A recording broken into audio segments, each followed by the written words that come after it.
Okay, it's time for a new chapter. It's chapter 7, and we're going to be looking at area, surface area, and volume. Now, imagine at least a couple, if not all those words are familiar to you. So we're going to start with, I think, definitely review, which is area today, then we'll move on from there. So we better get right into it, otherwise this is going to be a particularly long video.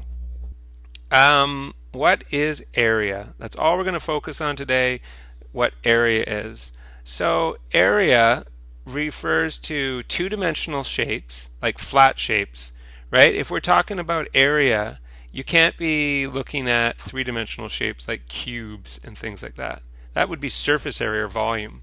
If you're talking about area, you're talking about a flat surface, and what you want to know is how much surface does it cover, right? Like for example, I have this blue rectangle right here, right? And it covers a certain amount of my white screen. And the amount of the white screen that it covers, that's its area. So for example, if I make this rectangle smaller here, obviously it covers less of the white screen, and obviously it has a smaller area. If I make this rectangle very, very big, its area is getting bigger and bigger and bigger because it's covering, I think I just changed the shape, whoops. It's covering more of the white surface. So the amount of surface that a two-dimensional shape covers is called its area. All right, so we got some shapes here that we want to look at, some flat shapes. So let's start with, I'll come back to the first one. Let's start with our friendly rectangle. You know what that looks like. Looks like this, right?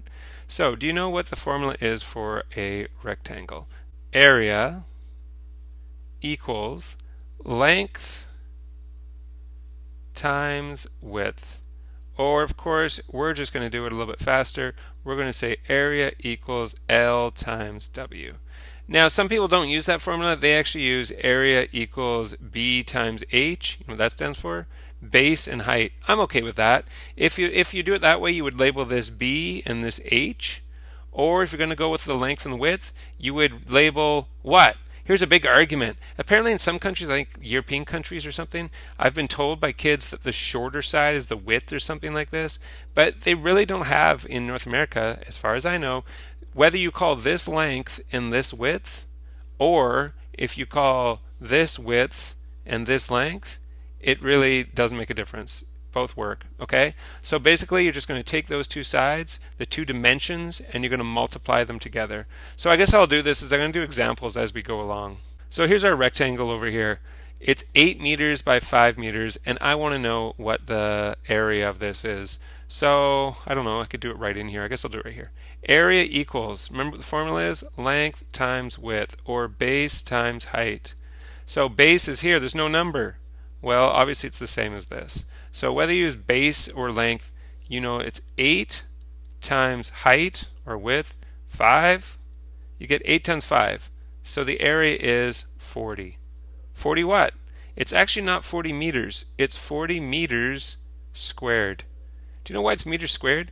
That's because you could fit, see how this is 8 across and 5 down? Oh, it's going to be so hard for me to draw. 1, 2, 3, 4, 5, 6, 7, 8. You could fit 8 across and 5 down. 1, 2, 3, 4, 5. It's a terrible drawing. And you wouldn't even need to fill in the rest. If it's 8 this way and 5 that way, you know it's 8 times 5, there's 40, right? If I filled them all in, there would be 40. I'm not going to do it. And each one of these is a meter by a meter. Each one of them is 1 meter squared. And how many does it take to fill in the whole thing? It takes 40 of those things. So you have 40 meters squared. 40 of these little squares, each one of which is a meter squared, are needed to fill in the space here of this rectangle. So that's your first answer, 40 meters squared. Oh gosh, let's move. This is going to take way too long. So we've got this. The next shape we're going to do is our square. You know what that looks like. It looks like this. So you could use the exact same formula if you wanted to. You could use length times width again, and it will work. And to tell the truth, I think that's what most people do, myself included. But if you want to, you can also think of this as this side is S. Now wait a minute. This is a square. What do you know about all the sides in a square? They're the same. So if this is side, if this is S, then this is also S. Okay, well, what would the formula then be? The formula would be area equals length times width, or S times S. S times S. What's a faster way of saying S times S? S squared. So this is another way of writing the formula. Area equals side squared.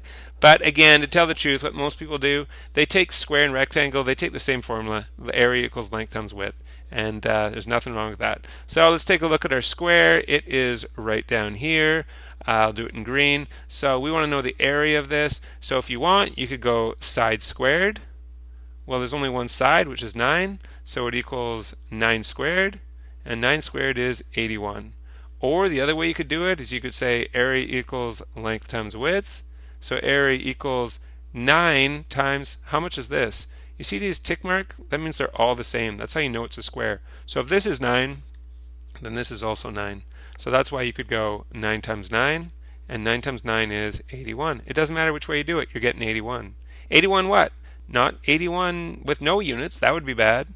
Not 81 just millimeters, it's going to be 81 millimeters squared. Always, always, always with area, it's always going to be squared. So we've done square and rectangle. Moving on, next comes the triangle. Now, the problem with triangle is we got to look at 3 cases here. We got to look at an obtuse triangle with an angle bigger than 90 degrees, a right triangle. I guess to show it's a right triangle, I should put my little square in the corner, and an acute triangle where all the angles are less than 90 degrees. So the formula for all of them is the same. The formula is area equals base times height divided by 2. Or if you want the short form, we just put base times height divided by 2. Or some other times you'll see people write this, 1/2 base times height. I prefer this one. I like this more than, people get freaked out by the fraction. So even though it means the same thing, I prefer this one right here. By the way, why is it base times height divided by 2? Well, don't draw this if you're taking notes, but if I was to make this shape, do you see that you have a rectangle here? And you could get the formula by going base times height, and that would give you the area of this whole thing. But wait a minute. Base times height gives you the area of the whole thing. We don't want the whole thing. How much of that do we actually want if we just want the triangle? We want half of it. So that's why you would divide by 2. Okay? Or that's why you'd go 1/2 times. So that is the reason why it's 1/2 base times height. All right, so with the right triangle, it's really no problem. Here's your base, here's your height. You multiply base times height, you divide it by 2, and you're done. For this one, the base is pretty easy to see. The base is right here. Now, where's the height? This is not the height. The height has to be from the highest point straight down. So your height is from the highest point straight down. You can't even see that, can you? So this is the height right here. How about this one? The base is, well, let's start with the height actually. The height is from the highest point straight down. Many people think this is the height. It's not. It has to be straight down. So you have to go straight down from the height. But how far down do we go? You go down until you hit this point here, the continuation of the base. All right, so this is a bit confusing. The height is this distance here, from the tip down to here.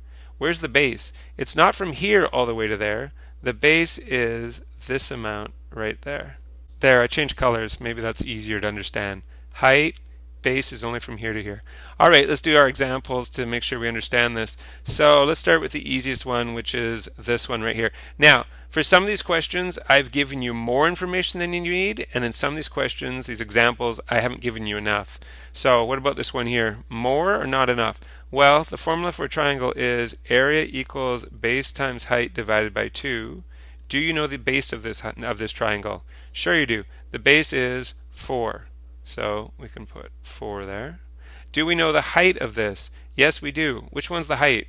This is the height, the 3. You do not need this number here. It's totally not necessary to get area. So 4 times 3, and then divided by 2. So that's 12 divided by 2. So the area is 6. 6 what? 6 feet? No, 6 feet squared is your answer. Okay, let's go to this question next, the acute triangle. So again, it's a triangle. Area equals base times height divided by 2. Do we know the base? Sure we do. The base is 6. Now, this is an equilateral triangle. All the sides are the same. So this is 6 and this is 6 as well. That's what the tick marks tell us. So does that mean that the height is 6? No, the height is not 6. How come? Because the height is from the highest point straight down. In other words, I haven't given you enough information in this question yet. Let's say, just to make it easy, let's say that that amount right there is 5 centimeters, of course.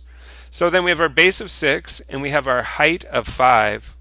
And then for a triangle, you always divide by 2. So you get 30 divided by 2, you get 15 centimeters, and it's an area question, so it's going to be squared. And our obtuse triangle. So you have too much information, and you also don't have enough information. Let's see what I mean. Formula, base times height divided by 2. Notice how I'm doing this for every question. I'm writing the formula, I'm showing the work, I'm putting my answer with the units. This is what I expect of you. All right, so base. Do we know the base of this triangle? We do. The base is 10. Do we know the height of this triangle?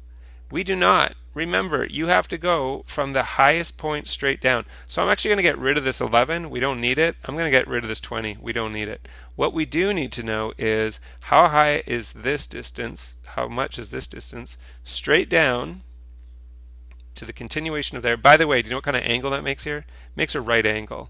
So the 10 meters is still from here to here, just like we already had. That's the base. And our height is this distance. I haven't told it to you yet. Let's say that it is, I don't know, 4 meters right there, from there to there. I'm just making it up. So then it would be 10 times 4 divided by 2. So it would be 40 divided by 2. You wouldn't have to show me all these steps. I know you could probably do these in one step, but show me a little bit of work. And what are we talking about here? Meters, so it'd be meters squared. Okay, time for a new shape. Okay, next let's go with the parallelogram. Looks like this, right? Kind of looks like a rectangle that's flopped over. The lazy rectangle. If all sides are the same, by the way, what do we call that? If it looks like this, where all the sides are the same length, you know what that's called? It's called a rhombus. Rhombus. I'm going to erase this in a second, but just so you know, it's called a rhombus, and it's a type of parallelogram, a special parallelogram where all sides are the same. The formula is the same for a rhombus as it is for a parallelogram. So what is the formula for a parallelogram and for a rhombus? The area is base times height.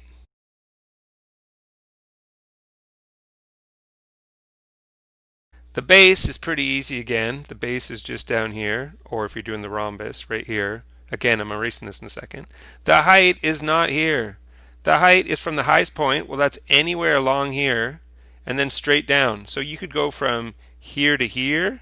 You could go from here to here, here to here, here to here. It doesn't matter. These are all the same. You could even go from here. This would be weird, but you could go from here down to there.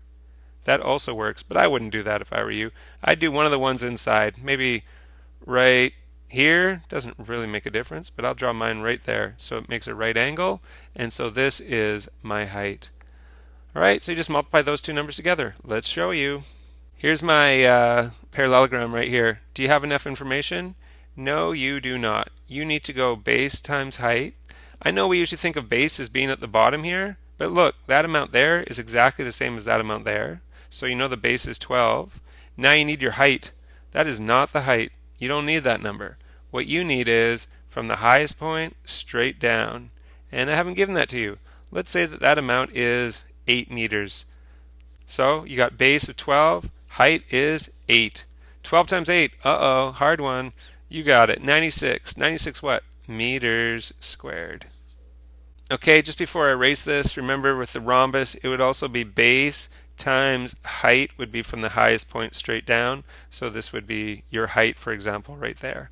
But I'm getting rid of that because now it's time to do the trapezoid. Ooh, this one's a little bit tricky. So there's a few things you need to label in this one. You have these two parallel sides, right? Like train tracks, they're equal distance apart at all times. You're going to call one of those A, and you're going to call one of those B. The other thing you need to know is the height. Again, the height is not this. The height is not this. The height is, guess what it is? From the highest point straight down, just like everything else we've done with height. So this is your height. Ready for the formula? It's pretty crazy. Area equals side A plus side B. You multiply that times the height, and then you divide it all by 2. Who wants to write that every time? Let's just write A equals A plus B times the height divided by 2. Let's give you an example. Here's our trapezoid. Do we have everything we need? Not even close. What was I doing in this question? You need the top, you need the bottom. Let's say this was 6 centimeters. Again, just making up questions as I go along here. You don't even need this one, do you? That's not the height. The height is from the highest point straight down. And let's say that that's also 6. Why not? That could be the same amount. So now we're ready to get our answer. The formula for trapezoid, as we just saw, is A plus B times H divided by 2. So what's A? Well, A and B are the two parallel ones. It doesn't matter which ones you call A and which one you call B, as long as you use them both. So 4 and 6 are my A and B. 4 plus 6, or 6 plus 4, it doesn't make a difference. Times the height. How much is the height? The height is 6. So we're going to multiply by 6, then we're going to divide by 2. So 4 plus 6 is 10.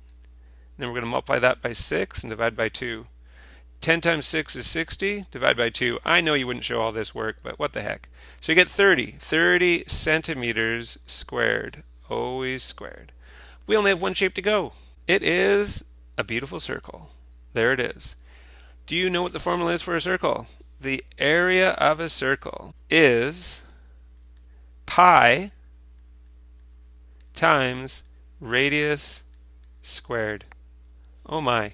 So area equals pi r squared is your formula.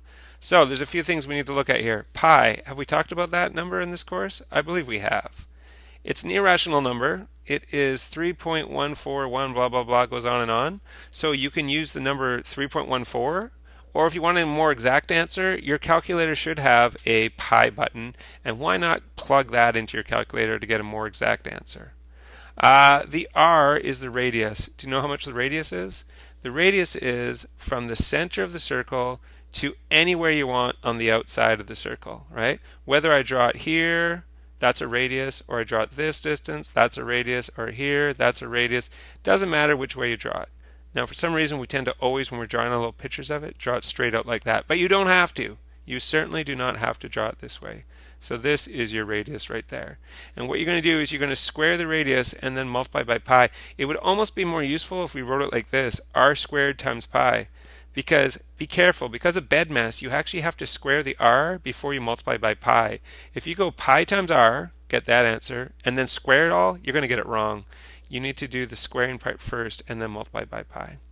Okay, last example, thank goodness. Here it is right up here. So remember, our formula is area equals pi times radius squared. So area equals pi times 10 squared? No. This is not a radius. This is the whole way across the circle. That's called the diameter when it's the whole way across the circle. Well, if the diameter is 10, how do you get the radius? Well, the radius is only halfway across the circle. So if the whole way across is 10, then the radius must be half as much. It must be 5. That's the radius right there. So you actually want to have pi times 5 squared. Okay, let's do the radius squared first. 5 squared is 25. So you get 5 squared is 25, and you still have this pi.